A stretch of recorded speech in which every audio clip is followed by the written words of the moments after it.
नमस्कार, मी स्वप्नील जाधव सिद्धांत prime news चॅनलमध्ये आपलं सर्वांचं स्वागत.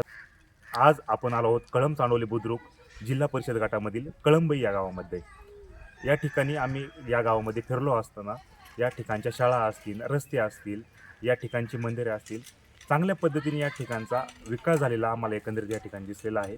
आपल्या समोर काही नागरिक आहेत, आपण त्यांच्यासंग चर्चा करणार आहोत. हा सगळा विकास जो असेल तो कोणाच्या माध्यमातून झाला आहे? दादा, प्रथम तुमचं नाव सांगा. माझं नाव पंकज शंकर शेळके. माझ्यासमवेत आमचे ज्येष्ठ लांडे गुरुजी आहेत, तसेच बाळू शिंगाडे आहेत. ह्या गावचं विशेष म्हणजे हे प्री प्लॅनिंग गाव पहिल्यापासून शासनाने बनवले, पण त्याच्यानंतर तिथे जी कामं झालेत तुम्ही बघितलं असाल, रस्ते किंवा दुतर्फा गटरं, बंदिस्त गटरं, ही सर्व कामं आम्हाला नामदार दिलीपरावजी वळसे पाटील यांच्या माध्यमातून झालेली आहेत. त्याच्यात कोणताही दुमत नाही. आणि वारंवार आम्ही जेव्हा साहेबांकडे जातो तेव्हा साहेब जातीने आमच्याकडे लक्ष देतात. मुळात हे गाव पुनर्वसित असल्यामुळे साहेबांचं लक्ष विशेष या गावावर असतं आणि तसंच आमच्या साहेबांना नेहमीच सहकार्य आहे. इतकंच मी सांगू शकतो. या ठिकाणी आता आम्ही या गावात फिरलो, या गावाचे रस्ते एकंदरीत चांगल्या पद्धतीने बनवण्यात आलेले आहेत. म्हणजे सुंदर गाव वाटलं आम्हाला या ठिकाणी. काय सांगणार याच्याबद्दल? नाही, त्याच्यात आमच्या गावकऱ्यांचे देखील फार मोठं हे, म्हणजे प्रत्येक रस्त्यावर तुम्ही पाहाल कुठेच अशी घाण नाही दिसणार किंवा जे स्वतःचा कचरा आहे तो या ठिकाणी कचऱ्याची समस्या आहे, पण तरीसुद्धा आपले नागरिक स्वतः आपल्या घराच्या इथेच कचरा ठेवून तो जाळतात. ओला कचरा वेगळा, सुका कचरा वेगळा, असं नियोजनबद्ध सर्व ग्रामस्थांचं सहकार्य असल्यामुळे कुठलंही गाव सुधारतं कधी जेव्हा ग्रामस्थ, तिथले राहणारे रहिवासी हे जेव्हा स्वतः आपल्या मनाने चांगलं काम करायचं ठरवतील तेव्हाच त्या गावचा विकास होतो.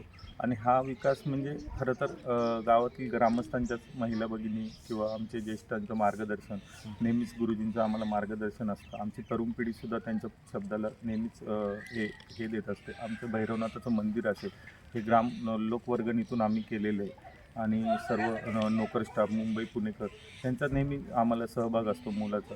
आणि विशेष म्हणजे आम्ही तुम्हाला मगाशी बोलल्याप्रमाणे साहेबांचं तर नेहमीच आमच्याकडे लक्ष असते. बरोबर, दिलीप वळसे पाटलांचं नेहमीच लक्ष असते. आता एकंदरीत आता जिल्हा परिषद पंचायत समितीची निवडणूक आता अगदी काही दिवसातच लागण्याची शक्यता आहे. लागलीची. तर काय वाटतंय, आता विविध उमेदवार तुमच्या गावामध्ये येत असतील? नाही, नेहमीच येतात, परंतु आमच्या या भागातून तरी आम्हाला असं जाणवतं प्रामुख्याने की राष्ट्रवादीचा एक बालेकिल्ला आहे. दिलीप वळसे पाटील जो उमेदवार देतील त्याच्या पाठीमागे आम्ही ठामपणे उभे राहतो. तुमच्या गटातून तुलसीताई भोर या जिल्हा परिषद उभे आहेत पंचायत समिती गणासाठी, उषाताई कानडे या उभ्या आहेत. हो, यांचा तर सध्या इथे प्रचाराचं अजून काय आले नाही, परंतु ते उभे आहेत असं आम्हाला कळालेलं आहे. आणि गाव त्यांच्या पाठीमागे उभे राहणार. हो, नक्कीच. रमेश शेठ झाले किंवा आपले सचिन भाऊ झाले, यांच्या मागे नेहमीच गाव किंवा आमच्या इथले सर्व ग्रामस्थ त्यांच्या मागे उभे आहेत. त्याच्यात काही नाही. नवीन चेहऱ्यांना संधी दिली पाहिजे का? खरं तर दिलीच पाहिजे. राजकारणाविषयी बोलणे आपलं एवढं हे नाही आहे, परंतु प्रत्येकाला संधी भेटलीच पाहिजे. कारण की कार्यकर्त्यांना वाटतं कुठेतरी आम्हाला देखील दरवर्षीचं म्हणजे तोच चेहरा नको, हे जनतेचं म्हणणं आहे. परंतु आता जिल्हा परिषद गटासाठी तुलसीताई भोर या गेल्या मागच्या निवडणुकीत निवडून आल्या होत्या, त्यांच्या माध्यमातून विकास कामे झालीत का? तसं तर खरं म्हणायचं तर काही विकास म्हणजे त्यांचा आणि आमचा कधी संपर्क झाला नाही खरं सांगायचं तर. पण आम्ही फक्त साहेबांच्या शब्दासाठी त्यांना निवडून दिलेलं. आजपर्यंत त्या कधीही आमच्या कुठल्या कार्यक्रमाला किंवा आमच्या गावात आलेलं नाही. हां, तुम्ही म्हणाल जर रमेश शेठ कानडे झाले किंवा त्यांच्या पत्नी सभापती होत्या, त्यांचं खरंच या ठिकाणी नेहमी आवर्जून लक्ष असतं, त्या नेहमीच येतात. त्यामुळे अशा माणसांना निवडून द्यायला काहीच वाटत नाही. परंतु दुसरा उमेदवार जो आता मगाशी म्हटलं ते, त्या कधी जे खरं आहे ते खरं आहे, म्हणजे नाहीच. एक आम्ही साहेबांच्या शब्दामुळे त्यांना निवडून दिलं. इतर त्यांचं असं काय मला असं वाटत नाही प्रामुख्याने की योगदान गावाला किंवा. परंतु आता पुन्हा एकदा त्या निवडणुकीमध्ये उभे आहेत, परंतु लोक नाराज प्रचारही करत आहेत. नाही, प्रचार चालू आहे, आम्ही पाहतो तुमच्या माध्यमातून.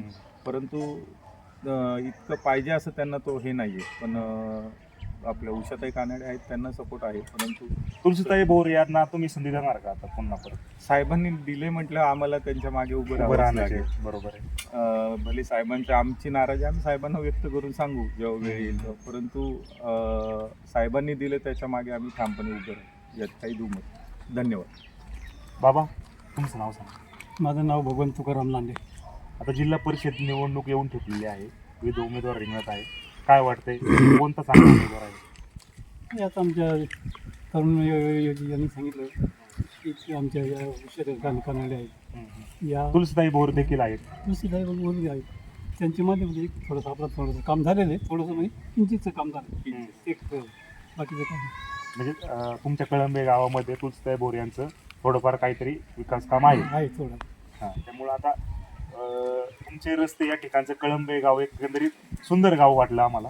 तर एकंदरीत हे कोणाच्या माध्यमातून झाले काय सांग? शक्यतो कसं आहे आमच्या गावची एकजूट हम्म, आणि सगळे आम्ही एकत्र असल्यामुळं साहेबांना ज्यावेळेला भेटलो हम्म, वळसे पाटलांना त्याच्यावेळेला त्यांनी आमची कामं मार्गी लावलेली आहेत. उशीर झाला, हम्म. 30-35 वर्षे आली इथे माणसाला चालते नव्हतं, परंतु साहेबांच्या माध्यमातून रस्त्यांचा काम असो, बंदिस्त गटर असो, ही कामं साहेबांच्या माध्यमातून झालेली. एकंदरीतच या ठिकाणी आपण नागरिकांशी संवाद साधला. या ठिकाणी नागरिकांनी आपल्या प्रतिक्रियाही मांडल्या. मी स्वप्नील जाधव, सिद्धांत प्राईम, आंबेगाव.